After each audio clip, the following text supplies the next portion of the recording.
Então, meus irmãos, eu estava com o microfone fechado aqui, o pessoal do Zoom deve estar vendo nada. Essa é a primeira parte da lição de hoje, tá? Daqui a pouco a gente vai ler outras partes, mas já dá para perceber que estamos diante de um assunto, no mínimo polêmico, e que ao longo dos anos aí tem gerado tanta discussão, né, principalmente no que diz respeito ao ministério feminino. Esse é um dos textos polêmicos do apóstolo Paulo. Polêmico que eu digo porque reconhecemos que é de difícil entendimento. E essa não é a opinião do pastor Jean, essa é a opinião da própria Bíblia. O próprio apóstolo Pedro diz que as palavras do irmão Paulo, boa parte delas é de difícil compreensão, mas ele diz, são escrituras, né? Então ele reconhece que as palavras de Paulo têm a autoridade do restante da Bíblia, mas são de difícil entendimento. Então Pedro está dizendo, olha, se você quer entender tudo o que Paulo disse, procura caprichar, procura estudar com zelo, para você não se enrolar no que ele falou. E isso acontece, eu quero posicioná-los dentro dessa realidade da dificuldade das palavras de Paulo. Isso aconteceu porque Paulo tinha que tratar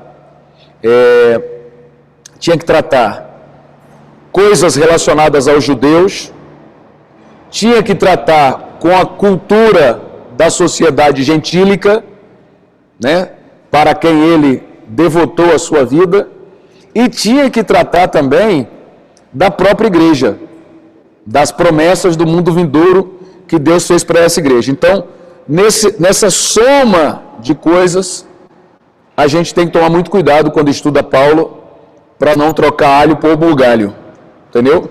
Para não entender, e aqui estamos diante de um texto que acontece exatamente isso, para não entender equivocadamente aquilo que Paulo estava tentando dizer de forma tão objetiva. Vamos lá, eu quero compartilhar para vocês aqui a minha tela. Não deu muito certo.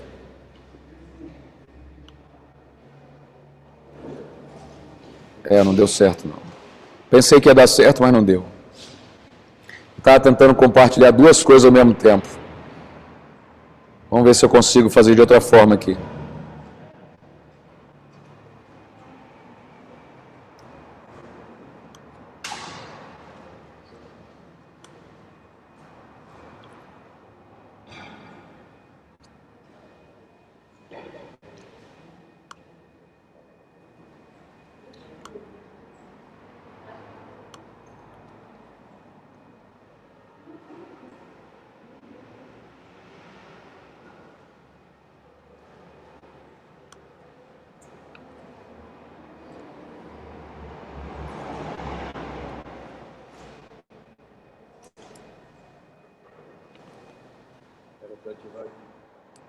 Está desfocado ali, você melhora o foco para mim? Vamos lá. Problemas que Paulo vai procurar tratar com a igreja de Corinto. Como você pode ver ali na nossa introdução, deixa eu ver se ele melhora o foco ali, mas tem na revista, tá?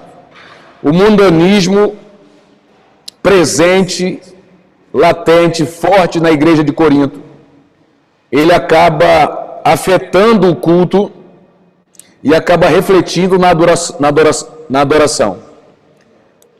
Isso é chamado de sincretismo.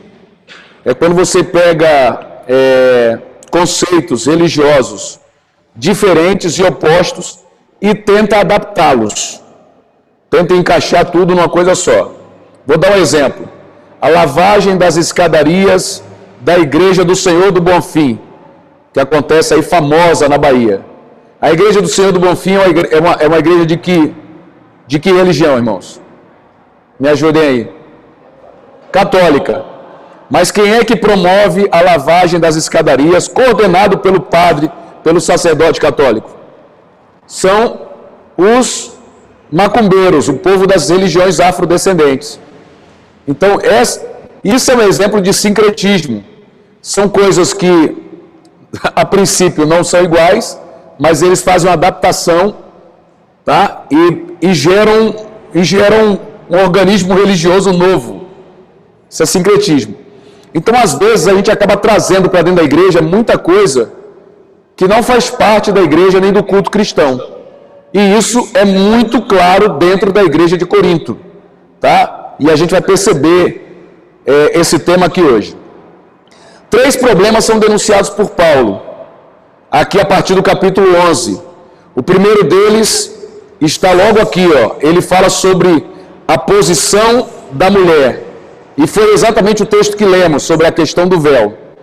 O segundo problema eram os defeitos na ceia do Senhor, as deformações na ceia do Senhor. E o último era o mau uso dos dons espirituais, que aquela igreja estava fazendo. Os 2 primeiros assuntos, a posição de autoridade da mulher e a ceia do Senhor, eles são tratados aqui mesmo no capítulo 11.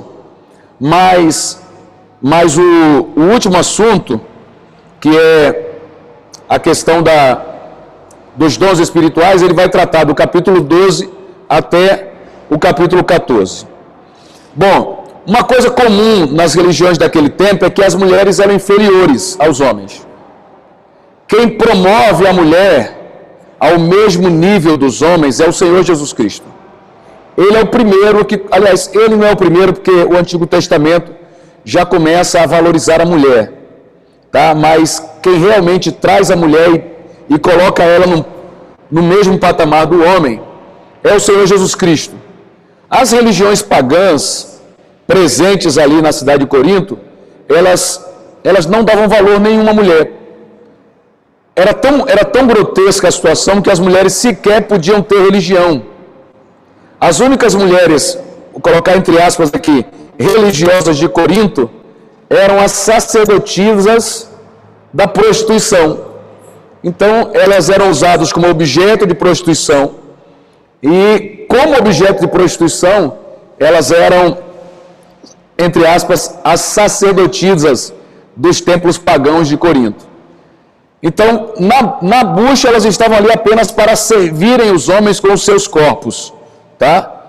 Elas não participavam da adoração. Quem tinha a religião eram os homens. E Paulo, observem aqui no texto que lemos, irmãos, Paulo, eu vou voltar aqui ao capítulo 10, ele diz assim: portanto, quer vocês comam, quer bebam, quer façam qualquer outra coisa, complete para mim aí, façam para a glória de Deus. Não ofendam nem os judeus, observe o detalhe dele, tá? Não ofendam nem os judeus, nem os gentios, nem a igreja de Deus. Percebam a preocupação de Paulo. Não ofendam os judeus, não ofendam os gentios e não ofendam a igreja de Deus. Quem participou da última aula viu que o apóstolo Paulo tinha essa preocupação com os mais fracos da fé. Gente, se quiser vir mais para frente aqui, porque eu estou aumentando a voz aqui, ó, então é melhor vocês virem para cá. Se eu usar o microfone vai dar muito eco aqui na gravação, que a gente está transmitindo aqui para o povo, tá? Então, observem que a preocupação de Paulo é com os mais fracos. Então tem coisa que não fere a minha consciência. Tem coisa que, segundo a lei de Deus, não é pecado. Segundo a lei do Espírito, não é pecado. Mas eu vou evitar fazer para não ofender, para não trazer tropeço e escândalo, nem para os judeus, ok? A religião predominante ali, que envolvia a história do apóstolo Paulo, nem para os gentios, ou os pagãos, nem para a igreja de Deus. Então, veja o desafio, isso aqui é chave do que a gente vai aprender aqui hoje. O desafio de Paulo é tentar encaixar no meu comportamento atitudes que não sejam pecado e não ofendam nem judeus, nem gentios, nem a igreja. Como é que se vive num mundo assim? Como é que se vive num mundo assim? Então, dá para concordar comigo que Paulo está propondo um equilíbrio na minha fé, nas minhas atitudes. Dá para entender isso aí, irmão? Se eu não posso ofender judeu, se eu não posso ofender gentio e nem posso ofender a igreja, eu tenho que caminhar aonde? Em um espaço que seja tolerável aos 3 segmentos que Paulo apresenta. Ok? É assim que Paulo está ordenando. Aí diz, assim como também eu procuro agradar a todos, em tudo o que faço. Kennedy diz que não conhecia o segredo do sucesso, mas ele disse, eu conheço o segredo do fracasso. O segredo do fracasso é tentar agradar a todos. Então a palavra de Kennedy, que é tão usada aí, né, no meio secular, está em contramão à palavra de Paulo. Paulo está dizendo que ele tenta agradar a todos. E a Bíblia diz, enquanto for possível, procure ter o quê? Paz com todos os homens. Por quê? Porque a vida já é difícil. E se você radicalizar para qualquer lado que seja, você vai ter mais problema do que deveria ter. Você já vai ter problema, querendo ou não, né? Agora, se você radicaliza, os seus problemas podem se multiplicar. E é isso que Paulo está tentando ensinar para a gente. Olha, caminha no meio, caminha no equilíbrio, que você vai alcançar o seu objetivo e vai conseguir pregar o Evangelho. Ele disse assim, não faço apenas o que é melhor para mim, faço o que é melhor para os outros, olha o objetivo, a fim de que muitos sejam salvos. Ok, gente? E aí ele entra no capítulo 11 dizendo, sejam meus imitadores, como eu sou imitador de Cristo.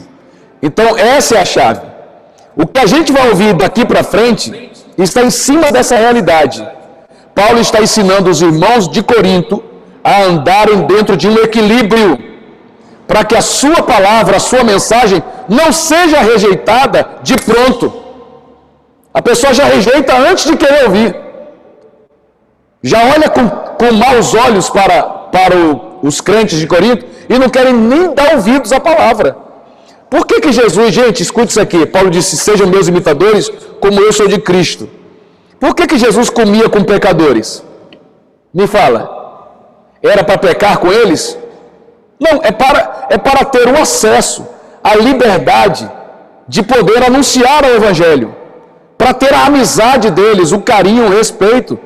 Os homens são formados por espírito, alma e corpo. E a alma, sede das emoções, que acaba tomando as decisões que lhe cabem, ela precisa ter empatia contigo. Precisa ser simpática a você, senão ela não dá ouvidos. Aí você quer salvar a pessoa, mas você é antipático. Você quer salvar a pessoa, mas você é odioso. Ela não vai querer te ouvir. Ela primeiro precisa te admirar, precisa gostar de você, para depois querer saber o que você tem para falar. Porque se ele te odeia, se ele não suporta ouvir você, ele jamais vai te ouvir. Aí você diz, pastor, isso é demônio, tá cheio de demônio no corpo. Tá, ele tá cheio de demônio no corpo. Ele não te ouve, mas ouve o outro irmão. Por que ele ouve o outro irmão e não ouve você? Os demônios só não gostam de você, mas gostam do outro irmão? Não. Porque esse outro irmão sabe chegar. Esse outro irmão sabe se aproximar e o objetivo está claro. Para que muitos sejam salvos. Amém, gente? Então, vamos lá. Verso de número 2, capítulo 11, verso de número 2. Eu os elogio, porque vocês sempre têm se lembrado de mim e têm seguido os ensinamentos que lhes transmiti. Me parece, quando eu chego no verso 2, que Paulo vai elogiar os irmãos de Corinto. Tá? Mas o verso 3 começa, mas quero que saibam de uma coisa. Então, em muitos aspectos, os irmãos de Corinto estavam sabendo viver como Paulo havia instruído, tá? No que diz respeito aos ensinamentos que foram transmitidos. Aí, mas quero que saibam de uma coisa. Então, esse assunto aqui, sobre o tratamento da mulher na igreja de Corinto, sobre a liberdade que a mulher tinha na igreja de Corinto, sobre o uso do véu, é uma crítica que Paulo vai fazer. Assim também, irmãos, deixa eu subir aqui, no verso de número 23, o apóstolo Paulo, 23, o apóstolo Paulo, quando vai falar da ceia, continua fazendo essa mesma crítica, e isso vai até o capítulo 14, então ele está criticando como as mulheres eram tratadas, como elas se comportavam em Corinto, ele está criticando como a ceia estava sendo conduzida, e ele vai criticar a partir do capítulo 12, como os dons espirituais estavam sendo utilizados. Tá? Então, é muito claro que as mulheres ganham valor no cristianismo. Ganham valor com as palavras de Jesus e ganham valor com a pregação de Paulo. Paulo diz, sem Cristo não há grego, não há romano, não há judeu. Em Cristo não há judeu, não há gentil. Em Cristo não há mulher e não há homem. Em Cristo não há servo e nem livre. Todos são iguais perante Deus. Quer coisa mais clara que essa? Então, quem achava que a mulher estava lá embaixo, quebra a cara quando se depara com Paulo, que diz, em Cristo não tem esse negócio de mulher e de homem. Todos são iguais diante de Deus. Fiz questão de gravar isso aqui, porque eu quero ouvir as críticas, né? Vamos lá. Eu já disse que os extremos, Paulo está sugerindo lá, a partir do capítulo 10, que os extremos precisam ser evitados. Ele elogia, e eu quero que vocês vejam aqui o que está destacado aqui, ó. Tem uma taginha aqui atrapalhando. As mulheres cristãs de Corinto, veja o que está escrito aí. Misericórdia, vocês não estão vendo, né? Como é que eu tiro isso? Só está a sua tela. Tentei. Cadê minha tela? Não estou vendo o mouse aqui. Não passa. Ah, não está passando não.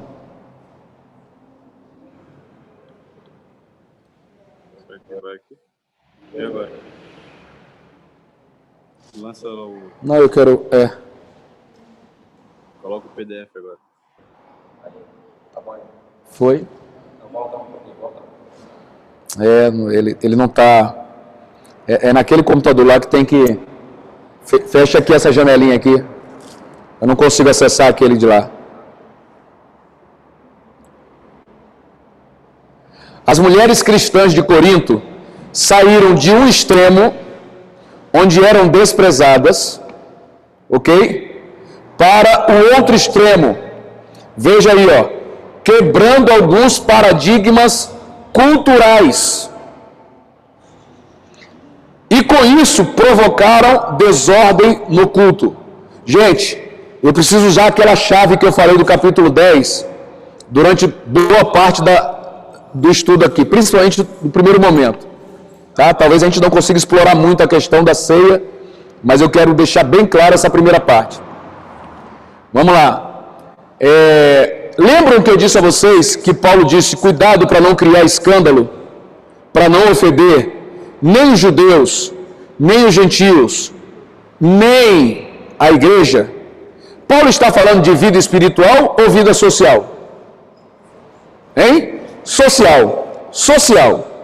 Essa é uma preocupação com a questão social. Porque em questões espirituais é inaceitável, não tem como combinar as coisas.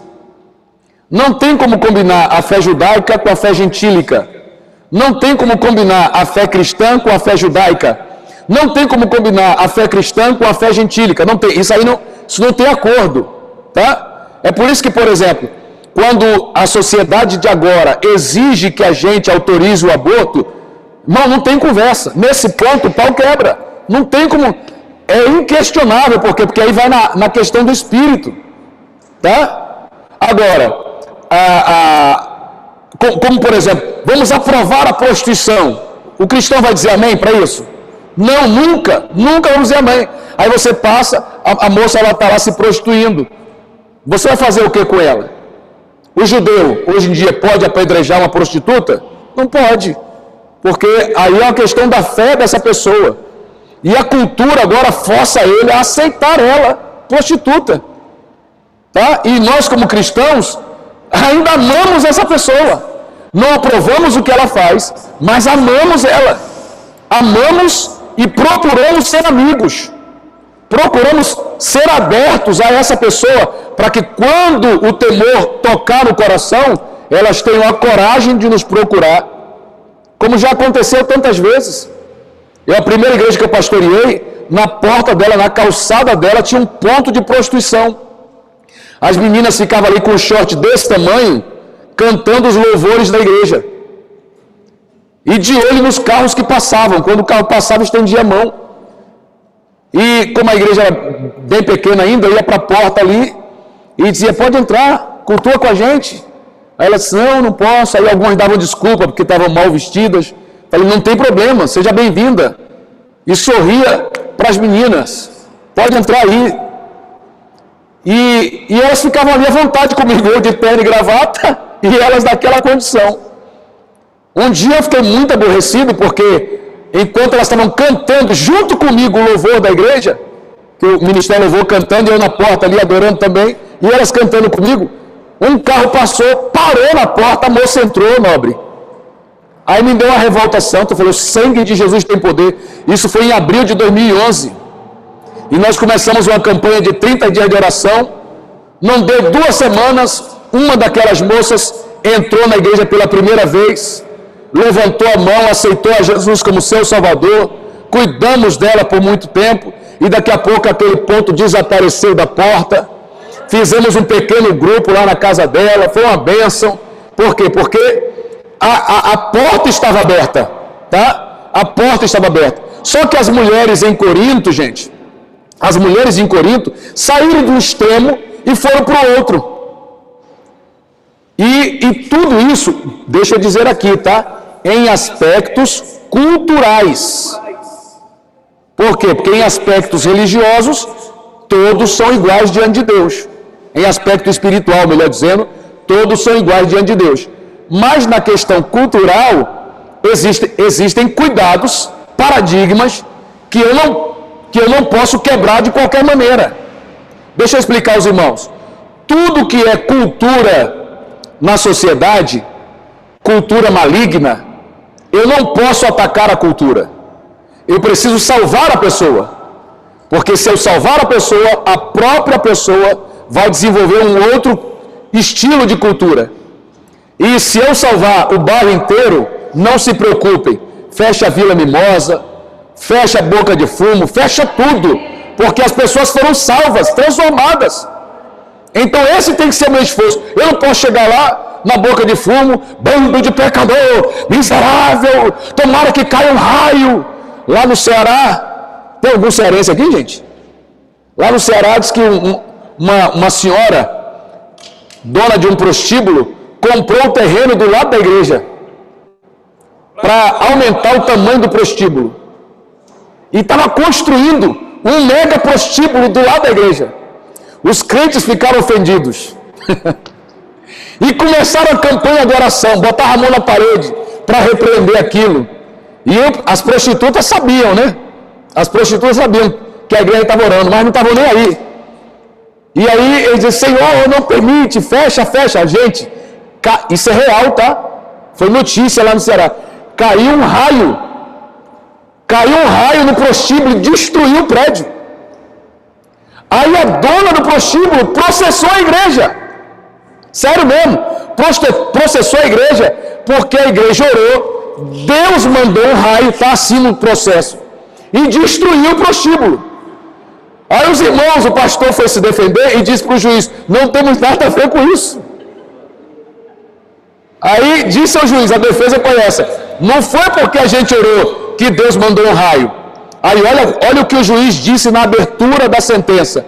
Nós temos aqui um caso em que um grupo de prostitutas acredita que a oração dos crentes funciona.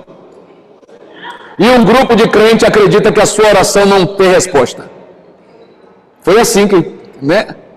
Então, esse é o problema. nós precisamos clamar pela salvação das almas.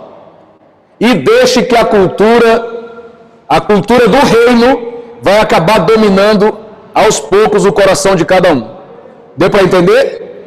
Então as mulheres saíram de um extremo para o outro. E havia uma cultura, isso aqui eu tentei buscar a fonte para apresentar aos irmãos, não achei, até mandei um zap para o escritor da revista, para ele passar a fonte, mas não tive resposta até a hora que saí de casa. Eu sei que isso era, o momento central da cerimônia de casamento romana era a colocação do véu sobre a noiva, tá? Eu não vi isso em lugar nenhum, só aqui na lição, mas isso era uma cultura judaica. O casamento judeu, né, até hoje é assim. As moças, elas chegam na cerimônia de véu, o véu cobre o rosto. Mas antes, antes do cara dizer o amém, ele levanta o véu para saber se é a noiva, se está diante da noiva combinada. Por que eles agora levantam o véu? Hein, pastor João Neres? Por causa da história de Leia. Lembra de Leia? Leia chegou de véu, Jacó não reparou, foi dizendo amém, amém, amém, vamos logo, termina com isso, amém. Onde é que está a tenda? De manhã, quando olhou, olha o zoinho da bichinha, um para um lado, outro para o outro. Se Jacó fosse crente, ia dizer, o sangue de Jesus tem poder. Cadê a minha noiva Raquel, né? Um caranguejo assim, com os olhos batendo no outro. Aí não rolou, não deu certo. Aí agora, isso é sério, pode pesquisar. Agora, o judeu, na hora de casar, desde Jacó é assim. Ele levanta, olha para o pai e falou, você mandou a filha certa. Abaixa o véu, aí ele cobre o véu, ele cobre ela de novo, justamente porque com esse gesto ele está dizendo, ninguém mais tem olhos para ela. Só eu. Essa é a realidade, tá? Mas está escrito aqui que era um costume romano, eu nunca tinha visto isso, não encontrei a fonte. Mas, escute isso aqui, tá bem em cima ali, ó. O véu era o indicador social de que a mulher era casada, ok? Então a mulher com véu significa que ela era casada. Cortar o cabelo era uma punição que anunciava publicamente as esposas adúlteras e mulheres ligadas à prática da prostituição. Vou repetir, de véu, casada. Sem véu, a mulher que perdeu o véu, o que ela é? Uma adúltera, né? Ou uma prostituta. Aí eu lhe pergunto, dentro desse contexto social, cultural, está bem claro para a gente, eu estou me desgastando aqui com isso, para mostrar para os irmãos que isso é um aspecto cultural. Dentro desse aspecto cultural, era prudente as mulheres de Corinto viverem sem véu? Cultuarem sem véu, me fala. Não, gente, não. Não era por quê? Porque naquela sociedade, mulher sem véu é o quê? Prostituta. E a Bíblia, escute, a Bíblia manda a gente fugir da aparência do mal. Não é isso?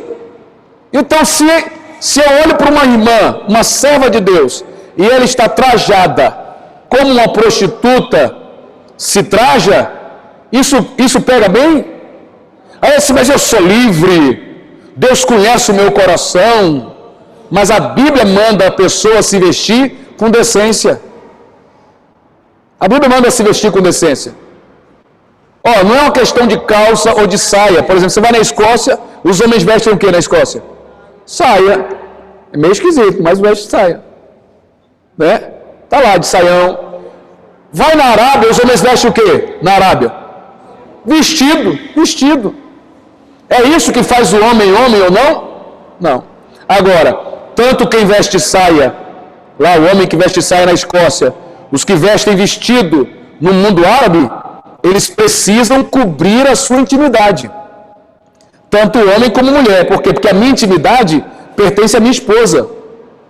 A intimidade dela pertence a mim. Por isso, o gesto do véu. Tá? Para dizer, a intimidade dela agora não está aberta a mais ninguém. Inclusive, eu vou até adiantar isso aqui, no casamento judaico até hoje é praticado assim. As mulheres, quando se casam, elas dão 7 voltas em torno do marido, para dizer, está cercado, está cercado, está cercado, está amarrado, é sério, deu 7 voltas. Mas elas estão dizendo assim, eu sou adjuntora. O que é adjuntora? Muros ao redor deste homem. Ela está dizendo assim, eu sou a sentinela da honra desse homem.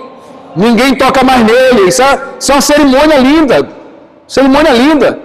Eles dividem o vinho, né? Ele oferece um vinho para ela.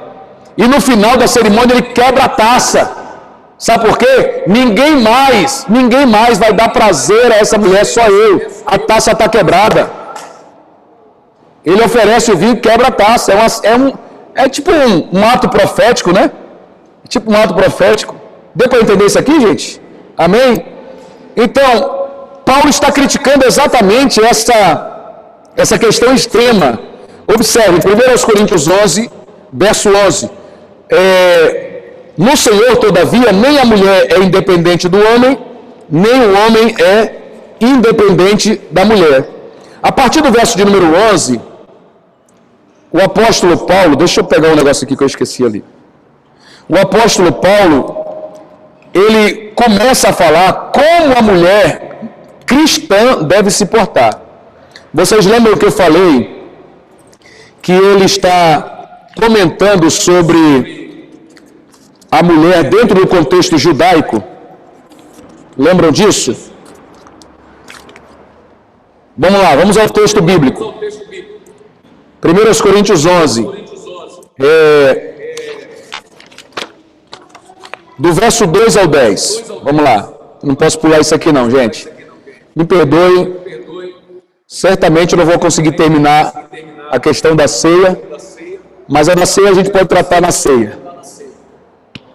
Eu os elogio, porque vocês sempre têm lembrado de mim e dos meus ensinamentos. Mas quero que saibam que, aí ele vai começar a falar sobre o que era a mulher dentro daquela sociedade ali. Dentro daquela sociedade.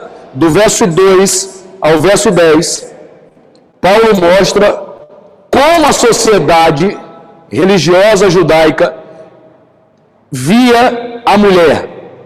Ok? A partir do verso 11, vou lá no verso 11. Entre o povo do Senhor, porém, vamos lá, eu vou voltar lá no verso 3. Eu estou dizendo assim, ó, a mulher é isso, a mulher é isso, a mulher é aquilo, a mulher é aquilo outro. Mas na igreja, porém, a mulher é. Vamos lá, eu estou concordando, eu estou assinando embaixo do que eu disse antes? Sim ou não? Não. Vamos lá. Eu estou dizendo assim, a mulher tem que ficar debaixo do pé do homem, a mulher tem que ficar calada mesmo, a mulher tem que esquentar a barriga no fogão, esfriar na pia, né? Sai, mulher é para isso mesmo. Mas na casa de Deus, não, quando eu ponho um mais ou um porém, o que é que eu estou dizendo para o restante das coisas? Que eu acabei de dizer. Isso não é o que eu sugiro. Se eu botei um mais, se eu botei um porém, eu estou tirando o valor de tudo que veio antes. Então, ó, se você quiser fazer um círculo assim, ó, do verso 2 ao verso 10, na sua Bíblia, pode fazer aí, se você tem mania de riscar a Bíblia que nem eu. Você risca ela inteira assim, ó, e coloca assim. Tudo aqui é um aspecto cultural judaico da época de Paulo. Por quê? Porque do verso 11 ele vai oferecer a proposta dele para a mulher na igreja. Ok? Vamos lá. O que é que Paulo diz aqui, do verso 2 ao 10? Na verdade começa com 3, né? É fato que Paulo diz aqui, do verso 3 em diante, que homens e mulheres, anotem aí porque não está na revista, homens e mulheres devem cuidar de suas aparências, para que não sejam confundidos com o sexo oposto. Homens e mulheres. Paulo diz, se o homem colocar véu, é desonra. Porque quem colocava véu? Mulher. Então Paulo está dizendo assim, homem não pode se vestir de uma maneira que o confunda com a mulher. Irmãos, todo mundo lá anda de vestido, não anda? No mundo árabe, todo mundo de vestido. Como é que a pessoa sabia quem era o homem e a mulher? Tinha 2 itens. O cinto, tá? O homem usava cinto, justamente para a roupa dele não subir quando ele corria. Mulher não vivia correndo, lutando em batalha. O homem vivia. Então, para que as suas vergonhas não aparecessem, eles usavam o cinto e aproveitavam para pendurar as armas no cinto.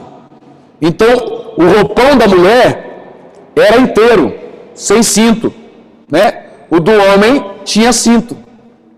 E a outra distinção entre o homem e a mulher era a questão do véu.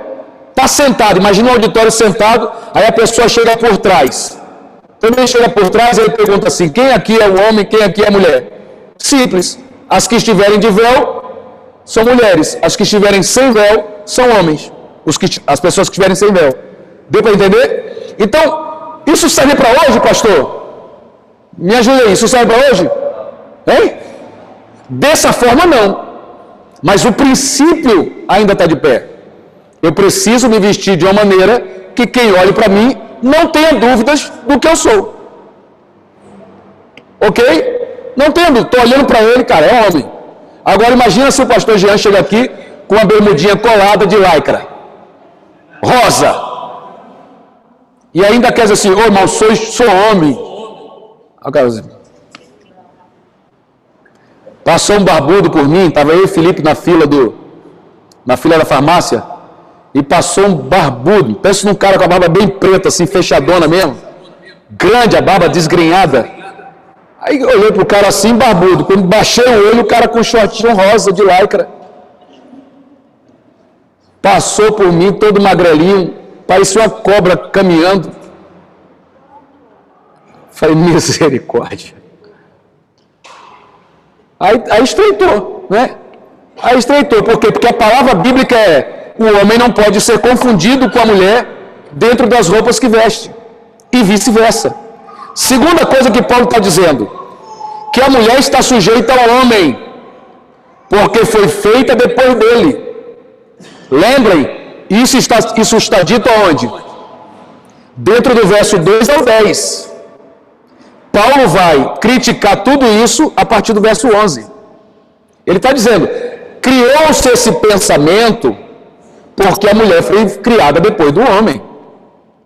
Ela é, o homem é a coroa de Deus, né? A imagem da glória de Deus, a mulher é a imagem da glória do homem. É um pensamento que qualquer um de nós aqui pode aceitar também.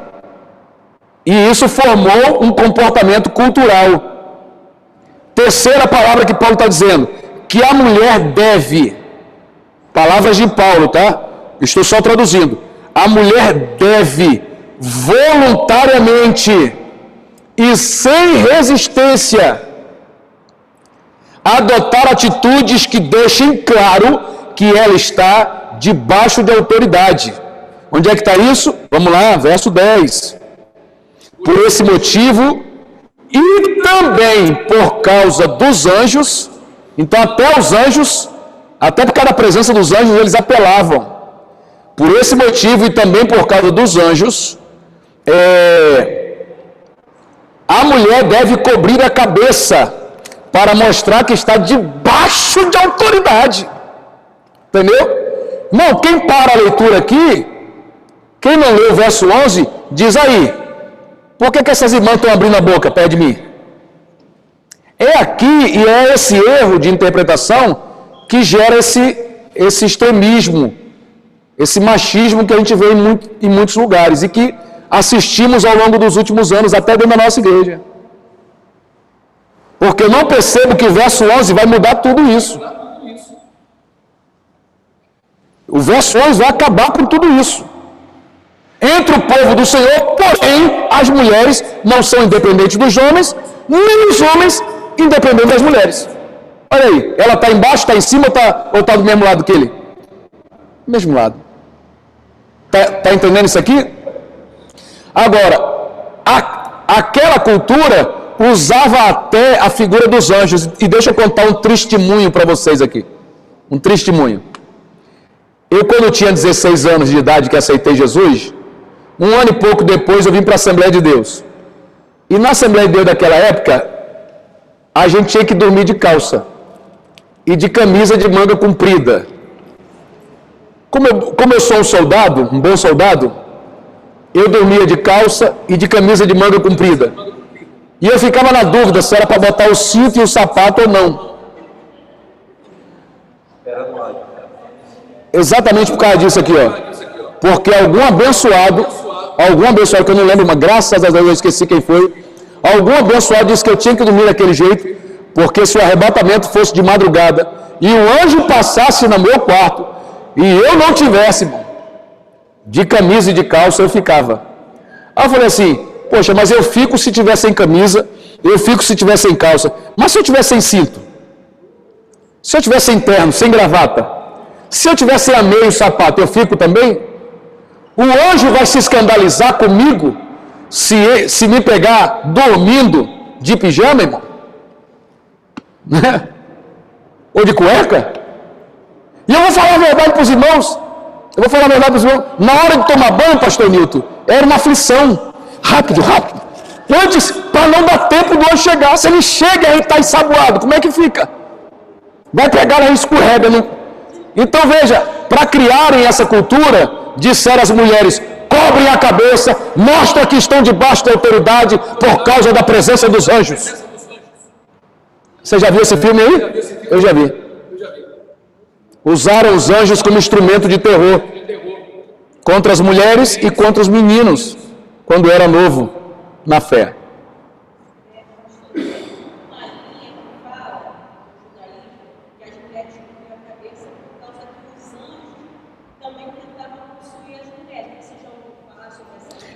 Então,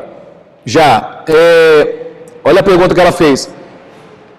Havia uma concepção, né, de que os anjos poderiam possuir as mulheres. Isso é uma realidade na Bíblia, tá? Capítulo 6 de Gênesis, capítulo 19 de Gênesis. Judas, no livro, na carta de Judas também cita isso. Então essa é uma realidade na Bíblia. Então diziam que a mulher tinha que cobrir a cabeça com o véu para não serem possuídas com os anjos. Então isso está dentro do misticismo, está dentro desse pacote aí equivocado de interpretação da Bíblia. Porque não é um véu que vai impedir um anjo desses aí do inferno de abusar ou não de uma mulher, né? Não é o está ou não de véu. Então esses demônios não respeitam essas coisas. Vamos lá, gente. Está bem claro para todos aí que essa concepção não é a de Paulo. Está bem claro, gente? Porque as pessoas dizem que Paulo disse isso.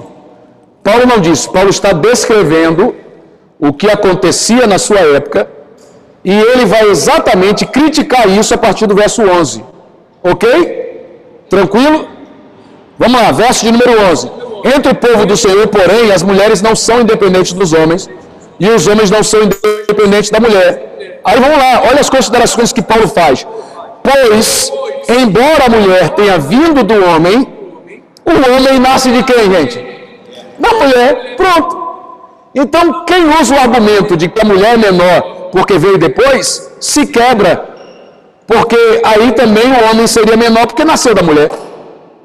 Entendeu? Então, Paulo está ironizando esse conceito, mostrando que ninguém é maior que ninguém na casa de Deus. Beleza, gente? Pois tudo vem de Deus. Aí olha só, vamos lá. Aí Paulo, vamos lá. Gente, na primeira aula, deixa eu lembrá-los aqui. Na primeira aula que foi ministrada, eu disse que quase tudo que Paulo escreveu aos Coríntios foi fruto de alguma dúvida que eles tinham. Não sei se vocês lembram disso. Paulo, nos responda sobre isso. Aí ele buscava a Deus e respondia. E você, quando lê a carta aos Coríntios, você percebe que tem coisa que Paulo diz assim: digo isso como mandamento do Senhor, tá? Ou pela palavra do Senhor. O que é que Paulo diz quando usa essa expressão? Isso não é opinião minha não, tá? Isso aqui é ordem de Deus, virou mandamento. É um decreto divino. Ok? Outras respostas que Paulo deu, ele tomou o cuidado de dizer assim: isso digo eu, não o Senhor. É mandamento? Não. É uma opinião de um homem de Deus. É uma opinião de um homem de Deus. Ele falou assim: mas eu tomo o cuidado de manter em mim o Espírito Santo. Então não estou brincando com a vida de vocês, não recebi resposta de Deus sobre isso, tá? O Senhor me deu só até aqui, não tenho resposta para esse assunto, mas eu sugiro que, eu dou a opinião que, por exemplo, quando ele fala para o homem, para mim é melhor que o homem esteja só, que o homem nunca toque mulher. Ele fala, isso aqui digo eu, não o Senhor. Por quê? Porque Paulo percebeu que casar significa tribulação. Vocês vão passar por tribulação. Vão sofrer porque estão casados. Menos a irmã Ana e o Joel. Nunca souberam o que é uma tribulação no casamento. Tá rindo, né? Eu falei, eu queria poupar vocês. Entendeu? Mas se não conseguem se conter, que se casem. Tá? Porque é melhor se casar do que viver abrasado. Então veja, Paulo não anula o que Deus disse. Tá? Ele está dizendo a opinião dele, fruto da missão que ele tem. Eu preciso pregar o evangelho. Se eu me distrair com o casamento, eu vou perder tempo. Porque o casado cuida das coisas do cônjuge, antes de cuidar das coisas do Senhor. É assim que é a regra. E aí, na hora que ele estabelece a regra, ele falou, mas aí é palavra de Deus, tá? Palavra de Deus. Quem é casado, cuida primeiro das coisas do cônjuge, em como agradar o cônjuge, para depois pensar em como agrada a Deus. Já o solteiro, não. O solteiro, quem estiver sozinho, se esforce para cuidar das coisas do Senhor. Então, Paulo tomava esse cuidado. Vamos voltar aqui ao capítulo 11, versículo de número 13. Vamos examinar aqui, lê com calma. Julguem por si mesmos. Paulo trouxe resposta de Deus sobre o assunto? Paulo, mulher pode usar véu ou não pode? Ele trouxe a resposta de Deus? Na primeira frase, ele está dizendo se tem que usar ou se não tem que usar? Vamos lá, gente, me ajude. Não. Ele falou, julguem por si mesmos. Aí, claro, Paulo vai ter que fazer, que dar opinião. É correto uma mulher orar a Deus em público, sem cobrir a cabeça? Mulher podia orar na igreja, gente? Não, podia, tá aqui, ó. Só não podia de cabeça descoberta, né? Ele pergunta, é correto? Você vai entender quando chegarmos ao verso 16, tá? Mas guarde aí, é correto? Ele está mandando a gente julgar. Julguem. Vou pegar aqui uma ilustração tão extrema quanto, tá? Porque se mulheres com véu eram mulheres casadas e mulheres sem véu eram prostitutas ou adúlteras, vamos ler de novo a pergunta de Paulo. Vocês acham correto uma mulher orar em público com a cabeça descoberta? Então, no quarto dela, em secreto, Paulo já está dando a resposta. Ela ora como ela bem entender. Ela não precisa cobrir a cabeça para orar. Tá? Mesmo naquele tempo. Mesmo naquele tempo. Paulo falou, julguem aí. A natureza não deixa claro que é vergonhoso o homem ter cabelo comprido?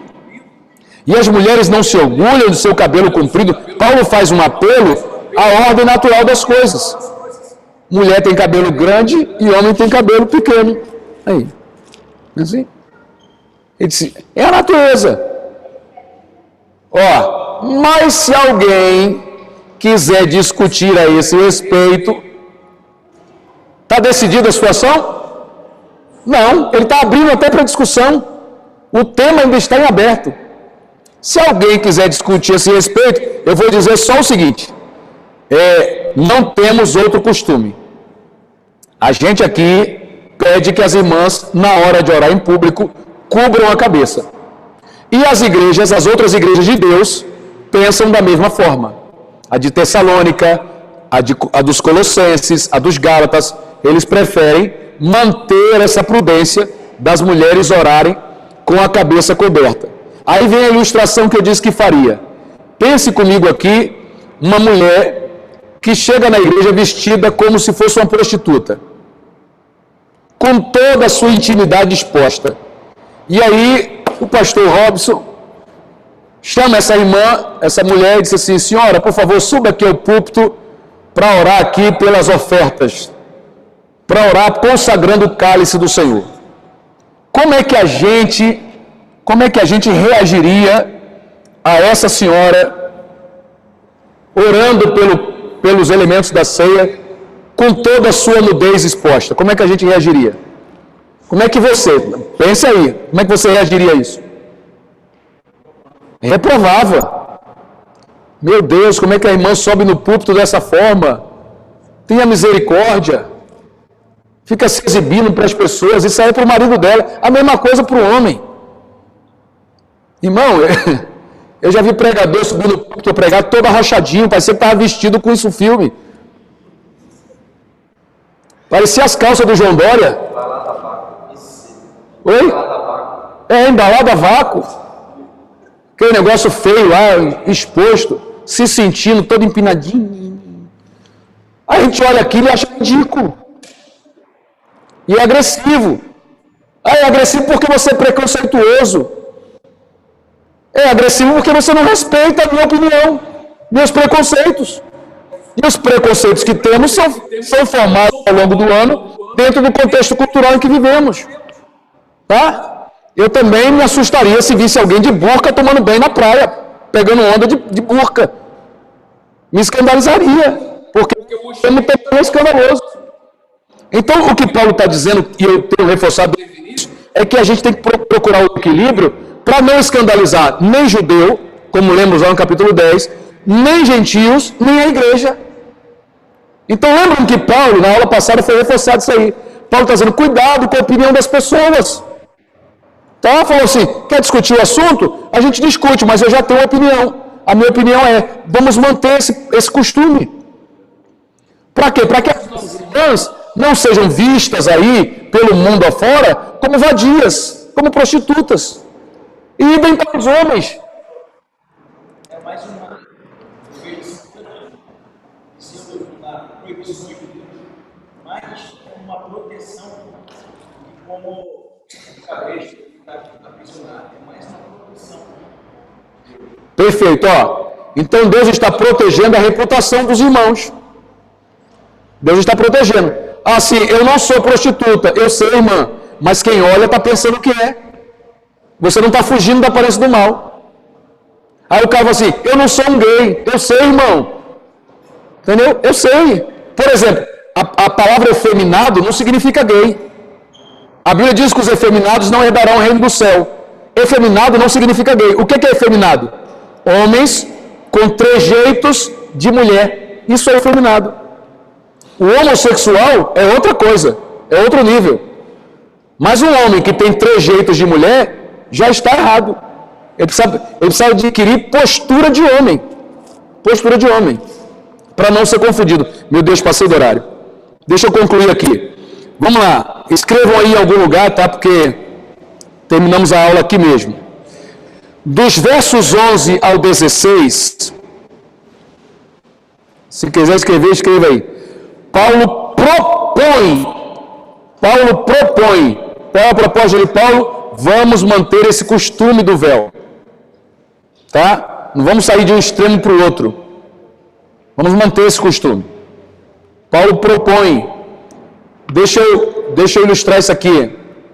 Na época que a minha mãe tinha os seus 20 anos de idade, lá no Nordeste, uma mulher de calça era considerada prostituta. Quem é que considerava isso? Era a igreja? Não, era a sociedade. Porque calça era roupa de homem. Lá no Nordeste, só homem usava. E a minha mãe tomou uma surra no finalzinho da sua adolescência, já casada, tomou uma surra porque apareceu de calça na casa do pai dela. Entendeu? Casada, porque apareceu de calça. Por quê? Porque pai nenhum queria ver a filha daquele jeito. Agora, uma mulher de calça hoje é sinônimo de prostituição, gente? Não. temos calça, que vestem muito melhor e com muito mais decência do que certos vestidos e certas saias. O que a irmã e o irmão de Deus precisa ter é decência na sua vestimenta. Então são dois atributos que são bíblicos para a questão de roupa. Dois atributos. O primeiro é a decência. Eu cubro a minha intimidade, pois ela só interessa ao meu cônjuge. Tá? Toda roupa que você usar tem que cobrir sua intimidade. Qual é a parte do seu corpo que só o seu cônjuge pode tocar? A, B, C, D, Y e Z. Então cobre isso aí. Deixa coberto. Isso aí é a sua intimidade. Isso é decência. É o que está na Bíblia. É ordem. E a outra questão é com relação à definição da sua sexualidade. A roupa tem que dizer qual é o seu sexo. Se você é macho ou se você é fêmea. Então use roupas que deixem claro a sua feminilidade ou a sua masculinidade. Esse é o padrão bíblico. Vamos lá.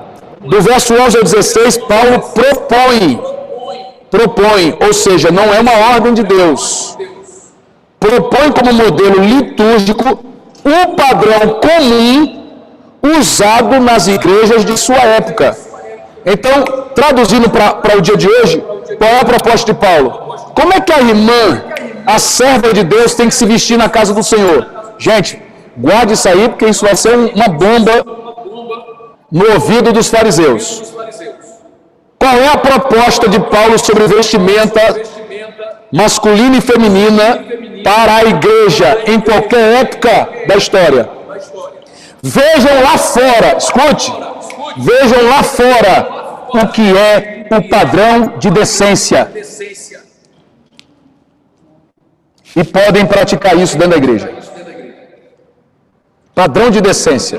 Porque, principalmente a mulher, que é quem mais sofre com isso, ela sabe se a sua roupa é atraente ou não. O que é uma roupa atraente? O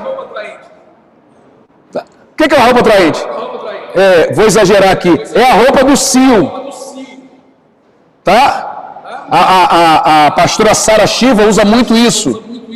Ela usa essa alegoria de mulheres cachorras, cada aquela música que deu, e mulheres cristãs. Obrigado. E as princesas. Há uma diferença grande entre ser uma princesa e ser a famosa cachorra aí dos bailes funks. Por quê? Porque a cachorra do baile funk se veste para atrair a cachorrada.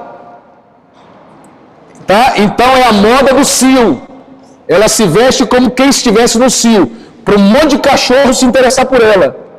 Quem você quer perto de você? Um homem de Deus ou um cachorro? Porque homens de Deus e homens decentes não estão procurando mulheres, né, cujo o único valor que tem é o nível de sedução que provocam em todos os homens. Não. Tanto é que outro princípio do casamento judeu é que eles cobrem o rosto da mulher na hora da cerimônia. Lembra que eu falei que ele primeiro confere, né? Falou, é Raquel mesmo, não é Lia, né? Aí depois ele cobre. Depois que ele cobre, tem um princípio estabelecido aí. Você cobriu ela por quê? Aí eu já expliquei o primeiro. Porque ela agora é minha. Ela não pode ser alvo da cobiça de mais ninguém. E segundo, ele cobre ela por uma outra questão, pastor Zaqueu, você vai gostar disso. Porque ele está dizendo assim, estou casando com ela, não por causa da aparência. Já conferi a aparência, está dentro do que eu esperava. Mas não é esse o valor que vai interessar daqui para frente. Porque a aparência desvanece. Né? Misilene fala, você me enganou, tinha maior topetão. Né? Murmura que eu fiquei careca. Entendeu? Tinha maior topetão assim para cima. Foi propaganda enganosa. Não, ela tinha que ter posto um véu no marido. Né? Para dizer assim, estou casando com você pelos valores que você tem. A aparência já está ali dentro do equilíbrio, já pronto, acabou. A partir de agora não é a aparência que me segura. A partir de agora é o seu valor interno que importa para mim. Você entendeu isso? Amém? Dá um glória a Deus aí? É o que importa. Por quê? Porque quem quiser manter um casamento pela aparência, vai viver aquela ditadura da beleza. Augusto Cury denuncia isso. A mulher vai, estica aqui, estica ali, puxa para cá. O pastor, esqueci o nome dele aqui agora, o pastor disse que tem mulher que arrancou tanta pele aí que a quantidade de pele que ela arrancou ao longo da vida dá para fazer um menino de 8 anos de idade. De tanta pele que ela arrancou. Entendeu? Aí quando a mulher sorri, você pensa que ela está chorando. Quando ela está sorrindo, quando ela está chorando, você pensa que ela está sorrindo. Você não sabe mais que expressão a mulher tem. Ela não soube envelhecer. Agora, isso é fruto de quê? De uma ditadura. Porque o maridão dela, em boa parte das situações, é o cara que exige que ela, aos 50 anos, tenha o corpo e a cara que tinha aos 18. Aí a pobre coitada sai de uma cirurgia, entre outra, para continuar prendendo o cara em torno dela. Então isso é diabólico, isso é maligno. Tá? Cobre aí, põe o véu e diga para o seu cônjuge, e diga para a sua esposa, para o seu marido, o que vale em você, para mim, é o que você carrega por dentro. Glória a Deus, é por isso que estamos juntos. Tá bom? Glória a Deus. Vamos lá. Então é uma proposta de Paulo, veja lá fora e pode praticar aqui dentro. Vou pedir que os irmãos ali atrás me ajudem aí, que eu estou sem microfone. Evitem extremos, evitem escândalos. Se você acha que alguém está se escandalizando com você, mude o seu comportamento. Se adapte para não ofender aquele irmão. Segundo, cuidado. Gente, isso aqui tem que ser anotado, tá? Cuidado com a ânsia de quebrar paradigmas. Entendeu? Quebrar protocolo. Existem protocolos que atrapalham, mas cuidado. Vai devagar. Pega o evangelho. Fale da salvação. Mas e os paradigmas? E os protocolos? Descansa teu coração. Quando chegar a hora deles caírem por terra, eles cairão por terra. Amém? Essa ânsia de quebrar paradigma, de querer fazer diferente, fez Davi perder um grande amigo. Davi queria trazer a arca para dentro de Jerusalém. Boa ideia ou má ideia? Boa ideia, excelente ideia. Chegou na casa de Obed-edom, aliás, na casa de Eliezer, né? E pegou a arca, botou num carro novo e diz, toca para Jerusalém. No meio do caminho os bois tropeçam. Quando a arca vai cair, o amigo dele mete a mão e é fulminado por Deus. Aí em vez de festa, virou velório, virou luto. 3 meses de choro. Uma vergonha, o rei passou a maior vergonha do mundo. O que é isso? Ânsia de quebrar paradigmas. Ânsia de quebrar protocolo. Desespero para fazer alguma coisa nova, inovar demais. Calma aí. No quartel diz que o inventor começa com I e termina com R. É um conceito, nunca chega a B, né? Insuficiente, regular, bom, muito bom e excelente. Então, o cara que quer inventar toda hora, o cientista, né? Da OMS. Cientista da OMS. Vamos lá. Terceira ideia, gente. Terceira ideia e eu fecho aqui. O senso comum, pode anotar aí. O senso comum pode nos servir de referência para evitar ferir a consciência dos mais fracos. Então veja, olha o valor do senso comum. Qual é o senso comum? Isso tem importância na Bíblia. Tá? Então é uma referência que eu tenho para não ferir os mais fracos. Vamos lá. Se eu sair daqui e for lá para Israel, para o Muro das Lamentações. No Muro das Lamentações, o camarada recebe você ali, um judeu, recebe você ali e fala com você em inglês. Você é cristão? Sou. Por favor, não dobre o joelho no muro. E ele te entrega um kippá.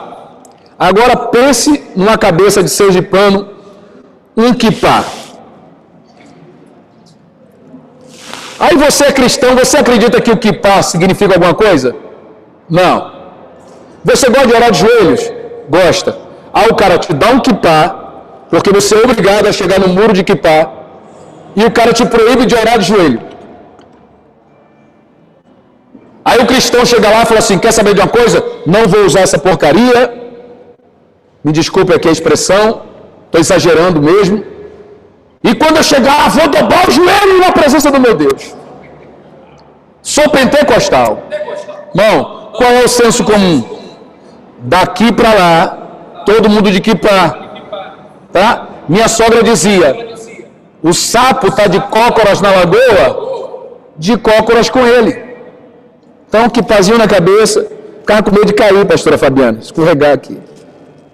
Que pazinho na cabeça, e orei de pé no muro. Por que o judeu não ora de joelhos? Porque era uma prática cananeia. E aí ele, para não se associar com cananeu, parou de orar de joelhos. Eles oravam de joelhos. Mas quando percebeu que os cananeus oravam de joelhos diante de entidades malignas, para não ser confundido com cananeu, eles preferiam orar de pé. E eles oram assim, ó, se balançando. Por que eles oram se balançando? Para representar a chama que ardeu na sarça. Entendeu? Então, cananeus estavam de joelhos, judeus de pé. Ô pastor, aí eu encontrei uma cristã que diz, nunca mais oro de joelho. Você está louca. A Bíblia manda você se humilhar. Um monte de gente se prostrou diante de joelhos diante de Jesus. O próprio Paulo fez isso. Entendeu? Então essa é uma prática. Essa é uma prática saudável que tem que ser vivida. E tem que ser vivida. Mas hoje não é mais o senso comum que quem ora de joelho é cananeu. Olha só como a cultura mudou. Hoje é senso comum que quem ora de joelho é crente no Senhor Jesus. Por isso que os macumbeiros dizem, cuidado com esse povo que faz reza de pé para trás. Por quê? Porque agora, de joelhos, são servos de Deus. Então não tenha desespero para trocar a cultura e respeite o senso comum, porque ele vai facilitar a vida e a pregação do Evangelho. Valeu, gente. Vamos ficar de pé e vamos agradecer a Deus. Deus abençoe a vida dos meus irmãos. Me perdoem aí ter passado tanto do horário, mas valeu a pena, gente. Amém? Eu já imaginei aqui que não ia dar tempo da gente concluir, mas sobre a ceia a gente fala domingo que vem, na ceia do Senhor que celebraremos. Vou pedir aí ao pastor Gil para fazer essa oração, agradecer a Deus por essa reunião. Deus,